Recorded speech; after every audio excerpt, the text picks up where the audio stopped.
తాకట్లో ఉన్న మీ బంగారాన్ని విడిపించి ఆ రోజు ఆన్లైన్ రేటుకి కొంటాం. శర్మ గోల్డ్ కంపెనీ గారిని పట్టుకొచ్చారు.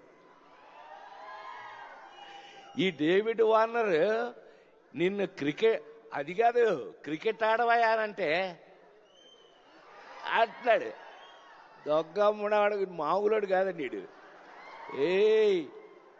ఏ Warner be warning. I love David Warner. I love his cricket. David Warner love our films, love our acting. So మేము నాకు తెలిసి ఒకళ్ళకి ఒకళ్ళు బాగా క్లోజ్ అయిపోయాం. ఏది ఏమైనా ఈ జరిగిన సంఘటన మిమ్మల్ని ఏదైనా మనసు బాధ పెట్టున్నట్టయితే ఎవరినైనా తెలియకుండా నేను నిజంగా ఉద్దేశపూర్వకంగా అన్నది కాదు కాబట్టి అయినా కూడా ఐ ఫీల్ వెరీ సారీ. నేను మీ అందరికీ సారీ చెప్తున్నాను. అలాంటిది ఇంకెప్పుడు జరగదు.